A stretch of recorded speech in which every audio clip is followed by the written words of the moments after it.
Salut, c'est Sarah, ça dit quoi? Si je parle aujourd'hui, c'est parce que ça va bien au-delà de mon cas personnel. Je suis pas du tout le seul à recevoir ce genre de menaces, d'insultes racistes.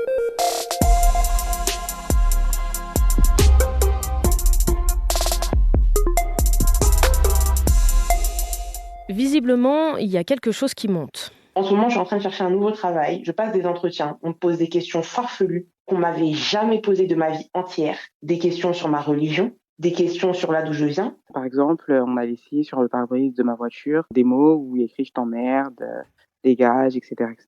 Je le vois autour de moi que l'ambiance a changé depuis l'élection européenne. Des discours racistes qui semblent se libérer depuis les résultats des élections européennes le 9 juin, la victoire du RN et sa place dans les sondages avant les législatives de ce week-end. Hier, dans le Val-de-Marne, près de Paris, un chauffeur de bus s'est fait menacer de mort par un automobiliste qui refusait de libérer une place réservée aux cars scolaires. Ça se passe aussi sur les réseaux avec cette chanson utilisée dans des dizaines de vidéos TikTok. Je partirai pas si tu partiras, et plutôt que tu crois, on t'a assez donné, maintenant tu peux te casser. Une chanson imaginée par une certaine Crazy Girl, diffusée pour la première fois le jour de la fête de la musique et repostée par Éric Zemmour. L'association SOS Racisme porte plainte pour provocation à la haine raciale et demande aux plateformes de retirer les contenus qui l'utilisent. Plusieurs journalistes ont dénoncé aussi recevoir de plus en plus de messages racistes. C'est le cas de Karim Rissouli, l'homme que tu as entendu en tout début d'épisode, qui travaille pour France 5, ou de Mohamed Bouafsi, qu'on voit notamment dans l'émission C'est à vous. Moi, ça me touche parce que c'est des messages continue depuis le 9 juin. J'en ai vécu auparavant le 9 juin, un message par mois, un message tous les 3-4 semaines. Là, c'est 4-5 messages par jour. Pour rappel quand même, le racisme n'est pas une opinion, mais un délit puni par la loi. Les élections, on en parlait, c'est dans 3 jours et je continue à répondre aux questions que vous nous avez posées.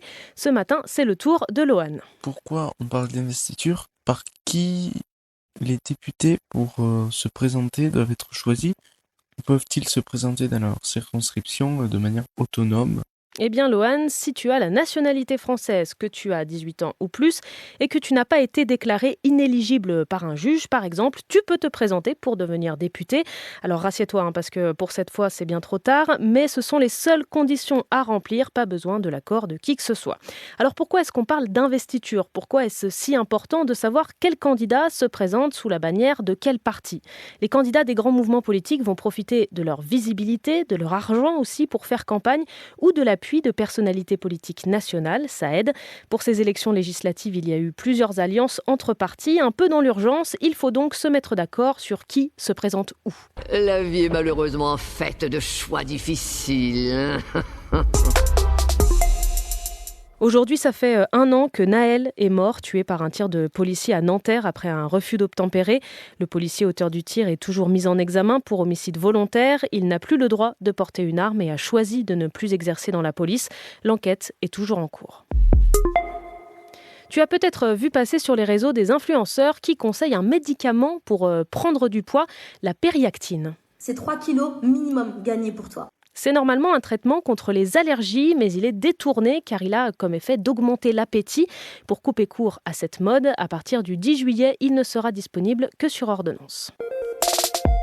With the first pick in the 2024 NBA draft, the Atlanta Hawks select Zachary Rizache. Nuit historique pour le basket tricolore. Pour la 2e année consécutive, c'est un Français qui est premier de la draft NBA, cette sélection des meilleurs jeunes talents. Zachary Rizache, 19 ans, joueur de l'Asvel, prêté à Bourg-en-Bresse, succède à Victor Wembanyama à la tête de la draft et fait désormais partie des Hawks d'Atlanta. Je suis si fier, si excité, je suis tellement ému. C'est vraiment spécial. Je suis béni. Cette année, le premier choix est pour un Français et le deuxième aussi. Alexandre Sarr jouera lui à Washington.